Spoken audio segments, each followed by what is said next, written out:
በጥቅስ ነው የምፈልገው። ችግር የለውም ይመለስልሃል። ግን እፍ አለበት የምለውን ቃል አታምጣ። እፍ አለበት የምለውን መውለዱን አያሳይም። እፍ ያለው እግዚአብሔር ነው። ዘጸአት ምዕራፍ 31 ላይ እፍ ያለው እግዚአብሔር ነው። አይ ቁርአን ውስጥ አውጣ። ቁርአን ውስጥ ወደ መጽሐፍ ቅዱስ አትሄድ። ወለደች የምለውን አሳይም። እሺ አሳያለሁ። ሱረቱል መርየም ቁጥር 22 ላይ ወዲያውም አረገዘች፣ በእርሱ በሆዷ ውስጥ ይዛው ወደ ሩቅ ስፍራ ገለለች። ማርያም አረገዘች። ከዛ ምጡም ወደ ዘንባባይቱ ግንድ አስጠጋት። ከዛ ምጥ መጣባት፣ መውለድ ጀመረች ማለት ኢየሱስ ከማህፀን ወጣ ማለት ነው። ከዛ በኋላ ምጡ ሲያማት ምን አለች? ዋ ምኞቴ ምን ነው ከዚህ በፊት በሞትኩኝ ተረስቼም የቀረው በሆንኩኝ አለች። ምጡም በጣም አመማት። ስለዚህ ኢየሱስ እየወጣ ነው። እዚህ ጋር ኢየሱስ እየተወለደ ነው ያለው። ኢየሱስ እየወጣ ያለ ማለት ነው። ከዛ በኋላ ከበታቾቿም እንዲህ ሲል ጠራት፣ አትዘኝ፣ ጌታች ከበታችሽ ወንዝ አድርጓል፣ አትፍሪ አላት። የዘንባባይቱን ግንድ ወደ አንቺ ወዝውዣቸው፣ በአንቺ ላይ የበሰለ ተምር ያረፍልሽ፣ ምግብ በቃ አይዞሽ አምላካችን አጽናናት። ከዛ ምግብ ወረደላት። ከዛ ብይም ጠጪም ተረሰችም። ከዛ በኋላ እኔ ለአራህማን ዝምታን ተስያለሁኝ፣ ዛሬ ሰውን በፍጹም አላናግርም በይ፣ ሰው አላውራም በይ። ከዛ በኋላ ወለደች ማለት ነው። ያው እንግዲህ ምጥ ይዟት ነበረ። ከዛሳ በእርሱም የተሸከመችው ሆና ወደ ዘመዶቿ መጣች። አያት ኢየሱስን ለምን አደረገች? ወደ ዘመዶቿ መጣች። ከዛ በኋላ ሰዎቹ ምን አሉ? መርየም ሆይ ከባድ ነገር በእርግጥ አመጣሽ አሏት ይላል። ስለዚህ ሰዎቹ ኢየሱስን ሲያዩ ምን አንቺ ዝሙት ነው ሰደቧት ማለት ነው። ኡስታዝ ጨቀጠለ። እሺ ቁጥር 33 ላይ ወጣለት እዛው ላይ በቃ ደስ እዛው ላይ ቆይ አንዴ እንጨርስ እንጂ ሰውም እንዲማርበት። ሰላም በእኔ ላይ ነው በተወለድኩበት ቀን በሞትበት ቀን አለ። ምን ባልኩበት ቀን አለ ኢየሱስ። እኛ እንግዲህ አሁን ይሄን እናምናለን፣ ሙሉ በሙሉ እናምናለን እኮ። ቆይ አይደለም በተወለድኩበት ቀን አለ። በተወለድኩበት ቀን የሚለው ማን ነው? ኢየሱስ ክርስቶስ። ኦኬ ከማን ነው የተወለደው? ቁጥር 34 ላይ የማርያም ቁጥር 34 ላይ አዎ የመርየም ልጅ ኢሳ ይለዋል። ስለዚህ ከማርያም ነው የተወለደው ኢየሱስ። ይሄው ጥያቄ ተመልሷል። ሌላ ጥያቄ አለ? አንድ ጥያቄ እንጨምርና ከዛ ወደ ሌሎች ልጆች እንሄዳለን። አይደለም አላለቀም እኮ አላለቀም እኮ ይሄው ጥያቄ ነው ያለ። አሁን በዛን ሰዓት ሰዎቹ ነበሩ አይደል? ሲወለድ እንግዲህ በዛን ሰዓት እሷ ስትወልድ ሰዎቹ የጠየቀው ጥያቄ ኢየሱስ ወይም ኢሳ ከማርያም የተወለደበት ጥቅስ ስጡኝ ያልከው። ስለዚህ ሰጥቷል። ይሄ ነው ጥያቄ የነበረው እኮ። ጥያቄ እኮ የጠየቀው ጥያቄ ተረጋጋ። አሁን ጥያቄው አንተ ነው መረጋጋት ያለብህ። ውሸት ከጠላ መጀመሪያ ጥያቄ ጠየቀው ምንድነው? በሱራ ላይ በመጽሐፋችሁ ላይ ኢየሱስ ከማርያም ተወለደ የሚል ማስረጃ አምጡ ብለህ አልክ። ከዛ ሱረቱ መርየም ምዕራፍ 19 ላይ ተነበበልህ ከቁጥር 22 እስከ 34 ድረስ ተነበበልህና እዛ ላይ ነጸነሰች፣ ምጥ እንደያዛት ከዛ በኋላ ደግሞ እንደወለደች ይናገርና ቁጥር 33 ላይ እሱ በተወለድኩበት ቀን ይልና ከማን እንደተወለደ ደግሞ ቁጥር 34 ላይ የመርየም ልጅ ብሎ ያስቀምጠዋል ማለት ነው። ስለዚህ አንተ በጠየቀው ጥያቄ መሰረት ኢየሱስ ከድንግል ማርያም መወለዱን ቁርአን ይናገራል። ይሄው ይሄ ነው መልሱ። ሌላ መጨረሻ የት ሄደ ብለህ ታምናለህ? ኖ አሁን እሱ ሌላ ጥያቄ ነው። ሁለተኛ ጥያቄ ነው። የመጀመሪያ ጥያቄ ተመለሰልህ እኮ? አዎ ተመለሰልኝ። መጨረሻ ወደ ሄደ ብለህ ታምናለህ? ስለዚህ ኦኬ በቃ እሱ ከተመለሰልህ ደግሞ ሁለተኛው ጥያቄ አሁን ሌላ ጥያቄ አትጠይቅም። አንድ ጥያቄ ብቻ ነው ቻንስ የምንሰጥህ። ሱረቱ ኒሳ ምዕራፍ 4 ቁጥር 158 እና 159 አውጣለት ኢምራን። ሁለት ጥያቄዎች ነው የሚፈቀድልህ። አሁን አንድ ነው ያልከው የነበረው፣ ሁለተኛ ነው እንትን ያልከው።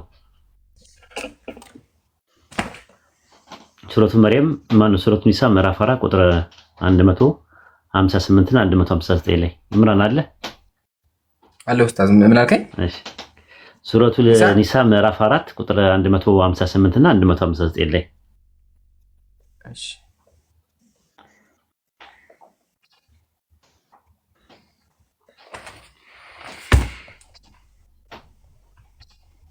ወዴት ሄደ ነው ጥያቄው። እንግዲህ ወዴት እንደሄደ ነው። 158 ላይ ምን ይላል? ይልቁንስ አላህ ኢሳን ወደ እርሱ አነሳው ወሰደው ማለት ነው። አላህ ጥበበኛና አዋቂ ነው ይላል። ይኸው 158 ላይ ወደ አላህ ወደ ሰማይ እንደወሰደው ይናገራል ኢሳን። አላህ እሱን መውሰዱን ማስረጃ ምን ታመጣለኛለህ? ይኸው አሁን የምታነበው እዚህ ላይ አይደለም አላህ ወሰደ ይላል እንጂ አሁን ለምሳሌ እኔ ምስጥ አለኝ ብል በእኔ ነው የምታምነው ወይስ በምስክሮች ነው የምታምነው? ሌላ ሰው ከሌላ ካለ እሱ ሌላ ጥያቄ ነው። አሁን ምንድነው የፈለከው? ኢሳ ወዴት ሄደ ለሚለው ነው። አይ እንግዲህ ማለት ጥያቄ እየወደደ ከሆነ ገተታ ነው የሚባለው። አንተ ተማሪ ነህ፣ መማር ነው የፈለከው፣ ጥያቄ ነው የጠየቀው። ሁለት ጥያቄ ጠይቃለህ። የመጀመሪያው ጥያቄ ኢየሱስ ወይም ኢሳ ከመርየም ስለመወለዱ ማስረጃ ስጠኛል፣ ተሰጠ። አሁን ደግሞ ቀጣይ ደግሞ ምን ጥያቄ ጠየቅ? ሁለተኛ ጥያቄ ጠየቅ። ኢሳ ወዴት ሄደ ከዛ በኋላ አልክ። ወዴት ሄደ ለሚለው ደግሞ ወደ ሰማይ አረገ ወይም ደግሞ ወደ አላህ ዘንድ ሄደ። ለመሄዱ ማስረጃው ሱረቱል ኒሳ ምዕራፍ 4 ቁጥር 158 እና እንደገና ደግሞ ሱረቱል አሊ ኢምራን ምዕራፍ 3 ቁጥር 55 እና 56 ማውጣት ይቻላል። ይሄ በቂ ነው። አሁን ይሄ ጥያቄ ወደ ሰማይ ያረገና አላህ ወሰደ እኮ ይለያያል። ወደ ሰማይ ያረገ ማለት በስልጣኑ መሄዱ፣ አላህ ወሰደ ማለት በሌላ ወደ አላህ ወሰደው ማለት መላእክቶች የት ነው ያሉት? ለምሳሌ አይ ጥያቄውን መልስልኝ። ትገረለ ቀለል አድርግ። ወደ አላህ ወሰደው፣ አላህ ወደ ራሱ ወሰደው። ይሄው መልስም ማለት ይችላል። ሰማይ የሚለው አላህ ወደ ራሱ ወሰደው። ይሄው እሺ አላህ በሚወስድበት ሰዓት ታዲያ ሰዎቹ ነበርኩ በምድር ሲወለድ ሰዎቹ አዩ።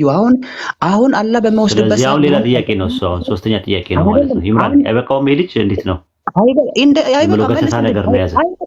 አይበቃኝም? እንደ መልስልኝ። ያዩ ሰዎች ማስረጃ አምጣልኝ። ያዩ ሰዎች ማስረጃ አምጣልኝ። እነማን እንዲያዩት ነው የፈለከው? ሰው ነበር እኮ ያኔ እኮ ማን እንዲያዩት? ኦኬ ቀለል አድርገህ እዚሁ ቀለል አድርገህ ጥያቄ ጠይቅ። ድንግል ማርያም የጸነሰችው ከማን ነው? ሲወለድ ሰው ነበር። ሲሄድ ሰው መኖር አለበት። ሰው ሲሄድ አላህ ሲወስድ ቀለል ቆይ አልተረጋጋም። እንዴት አላህ ሲወስድ እንትን በለው ኢምራን። አይ ቲንክ ከእንደዚህ አይነት ሰዎች ለማውራት ይከብዳል። እስቲ አንድ ረጋግታለሁ ወገናችን ታች ይቀመጥና እንትን ይበል። አይ ቲንክ በእንደዚህ አይነት መልኩ ተማሪ ከስር ያለውን ሰው አይማርም። አይ ቲንክ እሱም ራሱ አይማርም ራሱ ማለት ነው። ታች ይወረድና ቆይ እስቲ አንዴ ሚውት አድርገው እስኪ አንዴ ወገን ሚውት አድርገው አንዴ። በቃ ሄደ ፈላስ ቢያውቀዋል። እንደዛ ሰው ከባድ ነው ለማውራት። ሌላ ጊዜ ሲመጣ እባካችሁ ረጋ ብላችሁ ለማውራት ሞክሩ። እየጮኻችሁ ከሆነ የሚያዳምጠውም ሰው ማዳመጥ አይችልም፣ የሚወራውም ነገር ደግሞ አይገባም። ስለዚህ ፕሊስ አትዳረቡ ለማለት ነው። እሺ ጀዛከላሁ ኡስታዙና ማርያም ሰላም ብያለሁ። ሰላም እንዴት ነህ? አለን። አንተ ማለት ትናንትና ሙስሊም የተባከው ሰው አይደለ? አዎ ፊደሎችን ያስተማርክ ነበር። ዛሬ የቀረውን እንድታስተምረኝ። ማሻአላ ወገናችን ማርያም ትናንትና መጥቶ ብዙ ፊደል ቆጥሮ ነው ሄደው። እሺ ዛሬም ደግሞ እናስቆጥረሃለን። ዛሬ ጥያቄ አለ ወይስ እንጠይቅህ? ጥያቄ አለኝ። ጠይቅ። ጂኒ ቁርአን ይቀራል? አዎ ያነባሉ ጂኒዎች። መጽሐፍ ከየት አምጥቶ ነው የሚያነቡት? ጥሩ ጥያቄ አላቸው። ማየት ማንበብ እኮ ይችላሉ። አይን አላቸው ያሉ የሚሸጥላቸው ማለት ነው። መጽሐፉን ከማን ነው የሚገዙት? የሚገዙት ለማንበብ መግዛት አለባቸው። አይ ለማንበብ ከማን ነው የሚያነቡት? አቢስ ኡስታዝ፣ አረ ደህና ሰው አስገቡና እንትን እንበል። ጊዜያችንን በአግባቡ እንጠቀምበት። እንዲህ አይነት ጭምልቅልቅ ያለ ነገር ኦዲየንሳችንም ልጁን እንደዚህ ነው ባህሪ ኡስታዝ። ባለፈውም እንደዚህ ነው። አንድ ብቻ ነስተውና ከዚህ ይወጣል ኢንሻአላህ። አንድ ብቻ ነስተው። ባለፈውም መጥቶ ፊደል ተምሮ እንደዚህ ቀልዶ ነው የወጣው። እኛ ለሚቀልድም ቀልዳለ። አንድ መልስ ሰጥቼ ትወርዳለህ። እሺ በማርያም ሰይጣን ቤተክርስቲያን ገብቶ ያገለግለው ወይስ አያገለግልም? አያገለግልም። እና እስኪ አንብባት። የሚያገለግል ከሆነ እስኪ እናችን አንብባት አንዴ። የኔ ማለት እኮ አልተመለሰም። መልሱ መልስላ ኮቻ አንብባት። ምንድን ነው የምትለው? እስኪያት የማን መጽሐፍ ነው? የኦርቶዶክስ መጽሐፍ ተአምረ ማርያም። እስኪ አንብበው። እሺ ዝቅ ቆይቶ ጋር ነው። ከላይ ጀምር። ከመጀመሪያ ጀምሬ ሁለተኛ ብለው ጋር ማሻአላህ አለይክ። ዛሬ ማንበብ ይችላል። እየጎበዝክ ነው ያለው። ቀጥል። ትናንትና ማንበባችን ስትል ነበር፣ ዛሬ ግን ጎበዛል። ቀጥል። ሻበባት አንዴ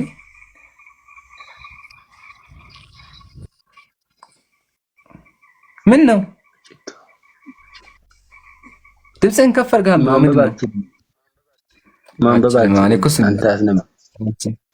በቃ እኔ እኮ እሱን ነው ላንብብልህ። እኔ ሁለተኛም ይፈጭ ዘንድ አዘዙትና በብዛት ፈጭቶ ሰጣቸው። አብዝቶ ይፈጭ ነበረ እንጂ እንደሱ መጠን አይፈጭም። ዳግመኛም እንጨት ይለቅም ዘንድ አዘዙትና 200 ሺዎች መሸከም የማይቻላቸውን ተሸክሞ በአንድ ጊዜ ያመጣላቸው። መነኮሳቱም አይተው እመቤታችን ማርያምን አመሰገኑ፣ አደነቁ። ያን ሰይጣን ግን ይህን ያህል ሸክም በምን ተቻለህ አሉት። እሱ ግን ካልበቃችሁ ልቦናችሁ ያሰቡን እሸከማለሁ አላቸው። የዚህ አገር ሰዎችም እርስ በእርሳቸው ቀድሞ በዚህ ሰይጣን ተፈትነን አዝነን ነበረ፣ ዛሬ ግን ደስ አለን። እመቤታችን እንደ ባሪያ ያገለግላችሁ ብላ ይህንን ሰይጣን ከሰጠችን በኋላ ከድካማችን ሁሉ አርፈናል ተባባሉ ይላል። ስለዚህ ሰይጣን ቤተክርስቲያን መነኩሴ ሆኖ ያገለግል ነበር ማለት ነው። ዱቄት እየፈጨ እንጨት እየተሸከመ ቤተክርስቲያን ያ መነኮሴ የት ነው ያለው?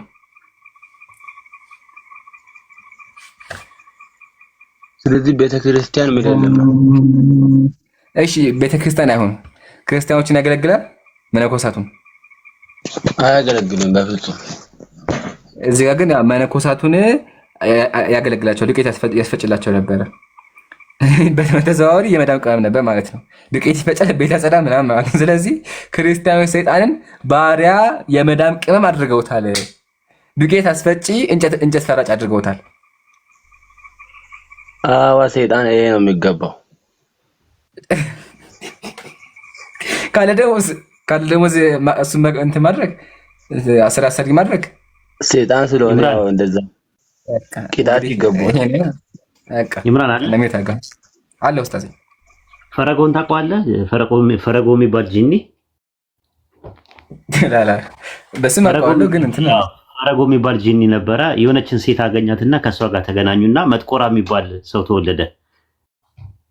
ከዛ መጥቆራ ክርስትና ተነሳ ማለት ነው። ከሁለቱ የተወለደው የክርስትና ስሙ አቡነ ጼላወ ለጽድቅ ይባላል። በኦርቶዶክስ ታቦት ተቀርጾለት በስሙ ተሰርቶለት ህዳር 29 ቀን በአመት ይከበራል። ይሄን ታውቃለህ? እንዴት አለ መጥቆራ? አዎ መጥቆራ ነው ወሳኝ ሰው። ፈረጎ ነው አባቱ። ፈረጎ ጂኒ ነው ራሱ ጋኔል ነው። ከዛ ሴቷን አስረግዟት መጥቆራ ተወለደ። ከዛ መጥቆራ ከተወለደ በኋላ ክርስትና አስነሱት። ከዛ የክርስትና ስሙ አቡነ ጸዋለ ለጽድቅ ሲሆን በኦርቶዶክስ ታቦትና ቤተክርስቲያን በስሙ ተሰርቶለት ህዳር 29 ቀን በየአመቱ ይከበርለታል። ኦርቶዶክሶች ያከብሩታል። ይሄን ታውቃለህ? ውሸት በ29 የሚከበረው ፈረጎ በ29 ባለ እግዚአብሔር ነው። ድርብ ደግሞ ፈረጎ ነው። ማን ነው? እንትና ነው መጥቆራ ነው። ወይ ታላወቅ ያው ማሜት ነው ብራዘር ኡስታዝ ወይድ እንዴት ነህ? መጥቆራ የሚባል ታውቃለህ? ሰላም መጀመሪያ ሰላም ተቀደመው እንደ መጥቆራ የሚባል ታውቃለህ? አንተ መሀል ላይ ስለገባ ነው። መጥቆራ የሚባል ታውቃለህ ወይ? ሰላምታ እያቀረብኩልህ እኮ ነው ወገኔ። መጥቆራ የሚባል ታውቃለህ ወይ? መሀል ላይ ጥልቅ ስላልክ ነው። ኦኬ ጂሊዎች መስጊድ ታውቀዋለህ? መጥቆራ የሚባል የመጀመሪያው መልስና መጥቆራ የሚባል ታውቃለህ ወይ? አንተም ግማሽ አካል ጂኒ ሊሆን ይችላል። አባት ቢስሚላ ብሎ ታች ወረድና አንተን በል አይ ቲንክ በእውቀት ላይ ነው ሰው የሚወያየው። አይ ቲንክ እንደዚህ አይነት ነገር አይመጥንም። እና መጥቆራ የሚባል አለ። ታች ወረድ፣ ታች አውርዱት። ያደማ ፎቶ ያው እዚህ ናውረድ። መጥቆራ ያጀማ ይሄ ነው መጥቆራ። ይሄ መጥቆራ ማለት ይሄ ነው። በኦርቶዶክስ ጠይቋቸው። መጥቆራ የሚባል አሁን በአሁን ሰዓት በክርስትና ስሙ የአቡነ ጼዋለ ለጽድቅ ይባላል። ያከብሩታል። ንግስ ይከበራል። ራሱ በአመት አንዴ ህዳር 29 ቀን ይከበርለታል ማለት ነው። ታቦት አለው ስለዛ ተቀርጾለታል። የምር የለም። ኦኬ አይ ካላወቅ ችግር የለውም። እንግዲህ ኦርቶዶክሶችም እያዳመጡ ስለሆነ ምንም ችግር የለም ማለት ነው። እሺ እንትናንስ ታውቀዋለህ? ክርስቶፎሮስ የሚባለው ታውቀዋለህ? ኢምራን ከሱ በፊት ኡስታዝ ያው ቤተክርስቲያኑን እናሳይ። ይሄ ነው። እሺ አጀማ ቤተክርስቲያኑ ስሙ ደግሞ የአየር ጋኔን ይባላል። እሺ ስሙ የአየር ጋኔን ይሄ ነው ቤተክርስቲያኑ። ያ ፎቶ እዚህ ጋር ተደርጎለት እየሄዱ ይስሙታል። ያ ኢቭን ላሳያችሁ እንደዚህ ተደርጎ በየቀኑ ይከበራል። ስሙ ምንድነው? ነው ወይ የሚወታል ገማነህ እና ሰይጣን ነበረ ተይዞ ወደ ጎን አግላቸው ማጃ ወደ ጎን አግላቸው። አሁን ይሄ ድሮ ባላንደ በዚህ ጋር ደግሞ ሲጠመቀ ያለው ተጠመቀ በውሃ ጥምቀውት ከዛ በኋላ እንጨት ተሸክሞ ዙም አግላቸው እንጨት ተሸክሞ ተጋቸው እንጨት ተሸክሞ። ስለዚህ ሰይጣን ንስሐ ገብቶ ለክርስቲያኖች ያገለግላቸው ነበረ። በኋላም ደግሞ ተጠምቆ ቤተክርስቲያን ተገንብቶለት ፕላስ ደግሞ ታቦት አራት ማዕዘን ታቦት ተሰርቶለት አሁን ድረስ አለ። ያው ቤተክርስቲያኑ እዚህ ነው እና የአየር ጋር እንስማቸው። ኢምራን ከአስተማሪዎቹ ከራሶቹ ከፈለጉ ማለት ነው ይከፈት ይሻላል። ይከፈት። አሐዱ አምላክ አሚን። አቡነ ፄዋ ለጽድቅ። ይህ ጻድቅ በክርስቶስ አምኖ ንስሐ ገብቶ ለጽድቅ የበቃ በቀድሞ ሕይወቱ የአየር ጋኔን የነበረ ነው። ማለትም አስቀድሞ መጥቆራ የተባለ ጋኔን የነበረ ሲሆን አባቱ ፈረጎ የተባለ የአየር አጋንንት ነው። ፈረጎ አንዲትን አይበቃም? ይበቃል። ኢምራን ልላክልህና አይ ቲንክ የክርስቶፎሮስ የሚባለው ደግሞ አባቱ ውሻ ነው፣ እናቱ ደግሞ እንትን ናት፣ ሰው ናት። ሁለቱ ተጋብተው ከአንገት በላይ ውሻ ነው፣ ከአንገት በታች ደግሞ ሰው ነው። እሱም አሁን በቤተክርስቲያን ውስጥ ይከበራል። ራሱ በሚያዣ 2 ነው የሚከበረው። ኢምራን ቴሌግራምን ቼክ አድርገው ክፈትላቸው። ክርስቶፎሮስ ይባላል። ውሻና ሰው ተገናኝተው ነው የተወለደው። ክርስቶፎሮስም ሚያዣ 2 በዓመት አንዴ ንግስ ይከበርለታል። ታቦት ተቀርጾለታል። ቤተክርስቲያን አለው ማለት ነው ራሱ። አያችሁት? ይታያችሁ። ክርስቶፎሮስ መጨረሻ ላይ ሰማዕት ነው ሞቷል። ሰማዕት ነው። ከአንገት በላይ ውሻ ነው። አባቱ ውሻ ነው፣ እናትየው ሰው ናት።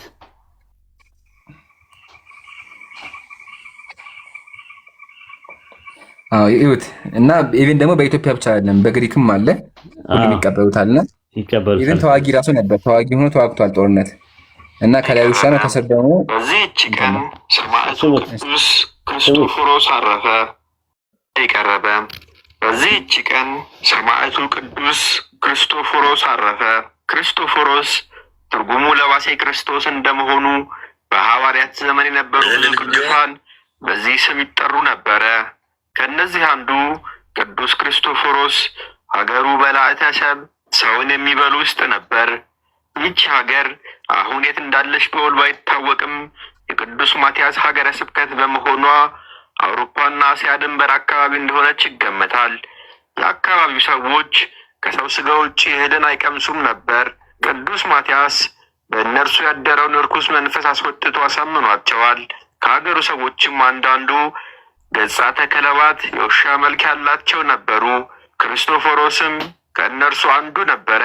በክርስቶስ አምኖ ከተጠመቀ በኋላ በስብከቱ ብዙዎችን አሳምኖ ስለ ሃይማኖትም ብዙ ጽዋት በመከራ ተቀብሎ በዚህች ቀን በሰማዕትነት አርፎ ሰማዕት ሆኖ ነው ያረፈው። ክርስቶፎሮስ ከአንገት በላይ ውሻ ነው፣ ከአንገት በታች ደግሞ ሰው ነው። እኔ ግን ደስ የሚለኝ እንትና ነው፣ የፈረጎ ልጅ ነው፣ መጥቆራ ነው ደስ የሚለኝ። መጥቆራ የፈረጎ ልጅ ማለት ነው። እሺ አይ እንዳዩት ነው። መቀጠል ትችላለህ ኢምራን። አይ ጀዛከላ ያጀማ ይሄን ይፈደጉ። በቃ ብዙ ማስረጃዎች እንግዲህ ይውጡ። በቃ የዛሬ የገድል ቀን ሁሉም ይወጣሉ። ካልሰማችሁ ይሄ ውሻ የሆነው ሰው ማለት ነው ሐዋርያ ነው። ሐዋርያና ሰማዕት ነው። ሰምታችሁኛል? ሐዋርያና ሰማዕት ነው። ኢቭን ሚያዝያ 2 ተመከቱ ስንክሳር ዘወርኃ ሚያዝያ ላይ ያው ሚያዝያ 2 ቀን የሚከበሩ ዓመታዊ በዓላት ውስጥ አንደኛው ምንድነው? ቅዱስ ክርስቶፎሮስ ሐዋርያና ሰማዕት ነው። አያችሁ አይደለ? አባ ስምዖን ያል ይቀጥላል። አባ ስምዖን ዘሀገረ ሰሃሊባ ያል አለ። ስለዚህ ይሄ ውሻ የሆነው አካል ወታደር ነው፣ ተዋግቷል። በክርስትና ስም እዩትማ፣ በክርስትና ስም ተዋግቷል። ከላይ ደግሞ ምድር ከላይ ውሻ ነው፣ ከስር ደግሞ ሰው ነው እና በእግዚአብሔር መንገድ ነው የሞተው። ሱብሃንአላህ። ይሄ ነው በእነሱ ያለው። ከዛ ደግሞ ቅድም ደግሞ የተገለጸው አለ። እሱ ምንድነው? ሰይጣን የሆነው ደግሞ አለ። ይጨመር። አሁንም ሂዱበት።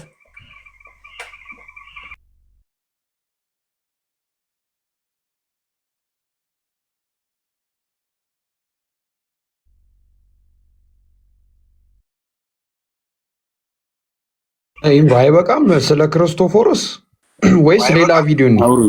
ሌላ ቪዲዮ ነው። ያው ሌላ ቪዲዮ ካለ አዘጋጅ። ይሄን ደግሞ ያው ከነንትኑ አለ እዚህ ጋር ሰው አቅፎ ማለት ነው ክርስቶፎሮስ። አሁን አስባችሁታል? አባታችን ክርስቶፎሮስ ሆይ ጸሎታችንን ይሰማ ብላችሁ ለውሻ ስትጸልዩ ይገርማል።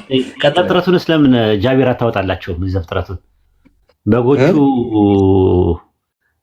ዛፍ አይተው ጎምጅተው ያረገዙት ያለ ተራክቦ ማለት ነው።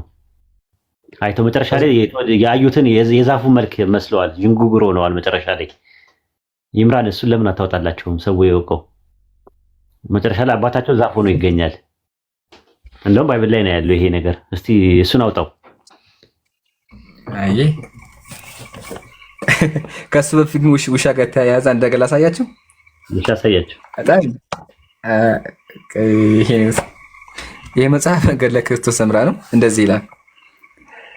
በዚያን ጊዜ ያ ዝም ብሎ የተኛው ውሻ በሰው አንደበት ወይም ቋንቋ እንዲህ ሲል ተናገረ። ከቶ የሰው ልጅ ይመስል ጓደኛዬን ልነጥቀው ወይም ልቀመው ይገባልን? እኛስ ሕግና ስርዓት አለን፣ የጌታችንን ትእዛዝ በመፍራት በመንቀጥቀጥ እንጠብቃለን አላት ይላል። ውሻው ምን ይላል? የጌታችንን ትእዛዝ እንጠብቃለን በመፍራት እንገዛለን እያለ ይናገራል። ውሻ አውርቶ ማለት ነው። ስለዚህ በክርስትና ውሾቹ ራሱ ለጌታ ለኢየሱስ ክርስቶስ ይገዛሉ ማለት ነው። ኢቭን ደግሞ የሚያስቀው ነገር አፍ አውጥቶ ሲናገር ነበር ማለት ነው። ይሄ ገድለ ክርስቶስ ሰምራ ላይ ያለ ነው። አሁን ደግሞ ወደ ፍየሎቹ ደግሞ ፍየሎቹ ታሪኩን መሰላቸው። ያዕቆብ የሚባል ሰው አለ። ኡስታዝ ጥቅሱን ታውጣልኛለህ? ያዕቆብ የሚባል ሰው አለና ያዕቆብ ምን ያደርጋል? ኦሪት ዘፍጥረት ምዕራፍ 30 ላይ አይ ምን ያደርጋል?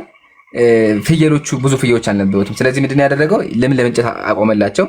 ያን ለምለም እንጨት ሳይሆን ምን ሆኑ? አረገዙ። ይሁት 32 አይ ዛሬ በበጎች በኩል አልፋለሁ፣ በዚያ ከበጎቹ መካከል ዥንጉርጉር ነጥቋ ያለበትን ጥቁር በግ ሁሉ ከፍየሎች ነጥቋና ዥንጉርጉር ያለበትን እለያለሁ፣ እነርሱ ደሙዝ ይሆናሉ አለ። ከዛ በኋላ የቁጥር 35 ላይ በዚያ ቀን ከተባቶች ፍየሎች ሽመልመሌ መሳይና ነቁጣ ይለይባቸው ዘንድ ከእንስሳቶቹ ፍየሎች ዥንጉርጉር ነቁጣ ያለባቸው ነጭ ያለባቸው ማንኛውም ሁሉ ከበጎቹ መካከል ጥቁር በግ ሁሉ ለይቶ ልሰጣቸው በእርሱና በያዕቆብ መካከል ይልና ከዛ በኋላ ቁጥር 37 ያዕቆብም ልብን ለውዝ ሌሎች ፕሮቴስታንቶች ካሉ ማለት ነው። እስቲ ኢልማዶና የሚባለውን አውሩት። ሰርፕራይዝ አለኝ ለፕሮቴስታንት። አሁን ይሄ በሙሉ በኦርቶዶክስ ነው። ለጴንጤ ደግሞ ሰርፕራይዝ አለኝ። ኢልማዶና ሰላም ብያለሁ። ሰላም እንዴት ናችሁ? ሰላሙን አላመን ተቢዋል ሁዳ ከየት ቤተ እምነት ነው? እስቲ ሰርፕራይዙን እንስማው። ጴንጤ ነህ? እኔ ከሁሉም ነኝ።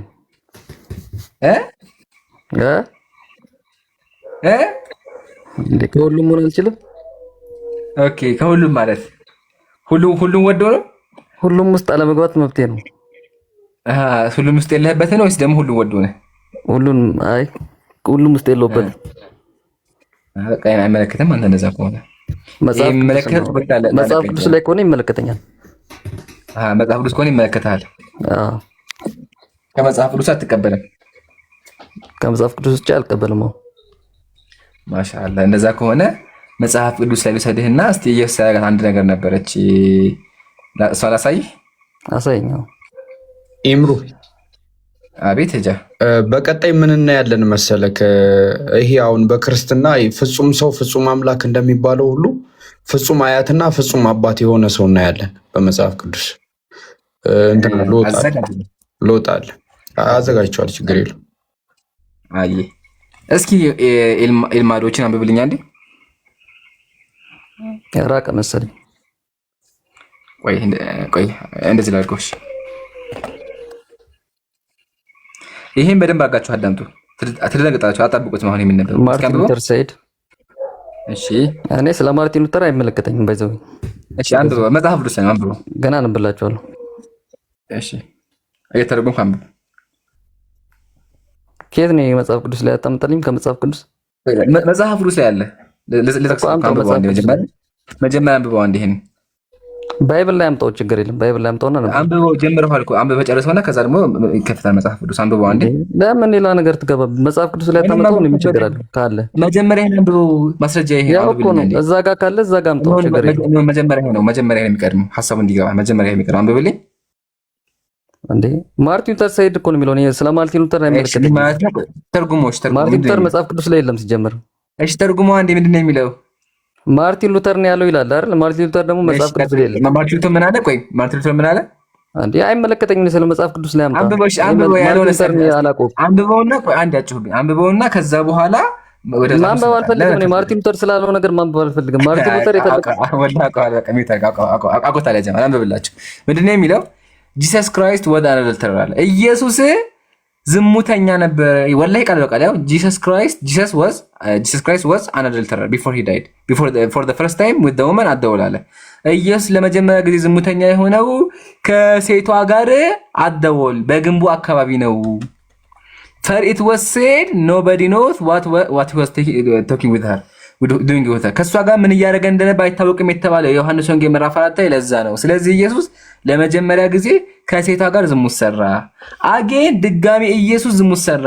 he was an adulterer ዝሙተኛ ነበር with መቅደላውያን ከመቅደላዊት ማርያም ጋር ዝሙት ሰርቷል። and still again አሁንም ኢየሱስ ዝሙት ሰርቷል with the adulterer woman ከዝሙተኛ ሴት ጋር ብር እንትን አድርጎ ዝሙት ሰርቷል።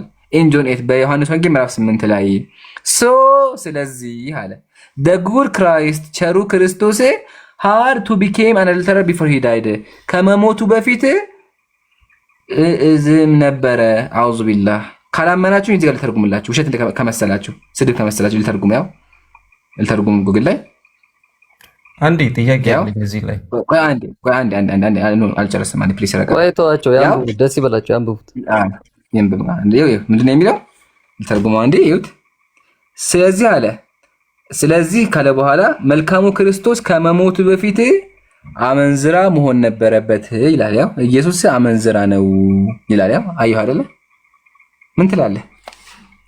ከመጽሐፍ ቅዱስ ላይ ካመጣው ያውኑ ቃል አጸድቅልሃለሁ። እስቲ ከመጽሐፍ ቅዱስ ላይ አምጣው።